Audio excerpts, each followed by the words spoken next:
15వ అధ్యాయం. ఓం శ్రీ పరమాత్మనే నమః. అత పంచదశోऽధ్యాయః. పురుషోత్తమ ప్రాప్తియోగః. శ్రీ భగవానువాచ. ఊర్ధ్వమూలమధశాఖం అశ్వత్థం ప్రాహురవ్యయం ఛందాంసి యస్య పర్ణాని యస్తం వేద స వేదవిద్. అధశ్చోత్రం ప్రస్తుతాత్ తస్య శాఖా గుణప్రవృద్ధా విషయప్రవాలా. అధశ్చ మూలాన్యనుసంతతాని కర్మాణుబంధీని మనుష్యలోకే.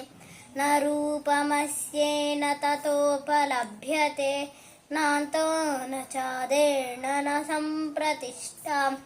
అశ్వత్థమేనం సువిరూఢమూలం అసంగశస్త్రేణ దృఢేన చిత్వా.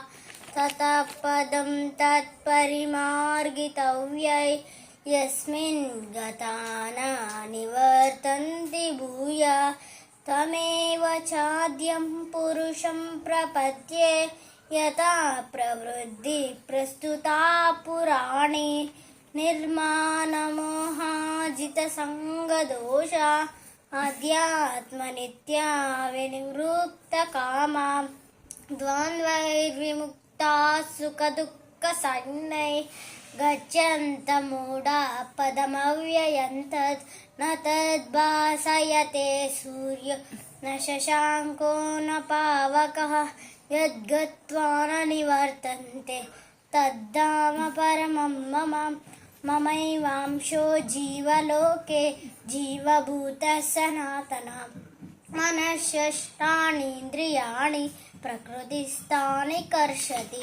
శరీరం యదవాప్నోతి యచ్చాప్యుత్క్రామतीశ్వరः. గృహీత్వైతాని సంయాతి వాయుర్గంధాని వాశయ. శ్రోత్రం చ చక్షుస్పర్శనం చ రసనం ఘ్రాణమేవ చ. అధిష్ఠాయ మనశ్చాయం విషయానుపసేవతే. ఉత్క్రామంతం స్థితం వాపి భుంజానౌ వా గుణాన్వితం. విమూఢానానుపశ్యంతి పశ్యంతి జ్ఞానచక్షుషః.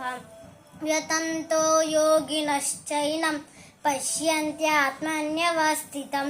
యతంత్యోప్యకృతాత్మానో నైనం పశ్యంత్యచేతసా. యదాదిత్యగతం తేజో జగద్భాసయతేఖిలం.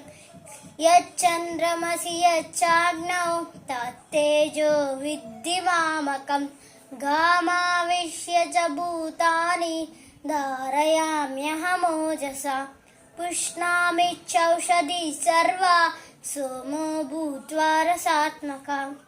అహం వైశ్వానరో భూత్వా ప్రాణినాం దేహమాశ్రితः. ప్రాణాపానసమాయుక్తः పచామ్యన్నం చతుర్విధం.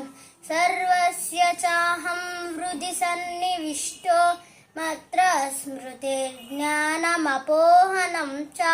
వేదైశ్చ సర్వైరహమేవ వేద్యో వేదాంతకృత్వేదవిదేవ చాహం.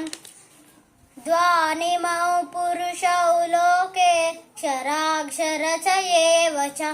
క్షరా సర్వాణి భూతాని కూటస్థోక్షర ఉచ్యతే. ఉత్తమః పురుషస్త్వన్య పరమాత్మేత్యుదావృతः. యో లోకత్రయమావిశ్య విరర్తవ్యయ ఈశ్వరः. యస్మాక్షరమతీతోऽహం అక్షరాదపి చోత్తమः. యతోऽస్మి లోకే వేదేశ ప్రతితః పురుషోత్తమం. యో మామేవమసమ్మూఢో జానాతి పురుషోత్తమం. స సర్వద్భజతి మాం సర్వభావేన భాతా. ఇతి గుహ్యతమం శాస్త్రం ఇదముక్తం మయా నఘ. ఏతద్బుద్ధ్వా బుద్ధిమాన్ స్యాత్ కృతకృత్యస్య భారత. హరిః ఓం तत्सदिति श्रीमद्भगवद्गीतासु उपनिषत्सु ब्रह्मविद्यायां योगशास्त्रे श्रीकृष्णार्जुनसंवादे पुरुषोत्तमप्राप्तियोगो नाम पञ्चदशोऽध्यायः। ॐ श्रीकृष्णार्पणमस्तु। योगेशं सच्चिदानन्दं वासुदेवं रजत्प्रियं धर्मसंस्थापकं वीरन् कृष्णौ वन्दे जगद्गुरुं। श्रीकृष्णौ वन्दे जगद्गुरुं। जय श्रीकृष्ण।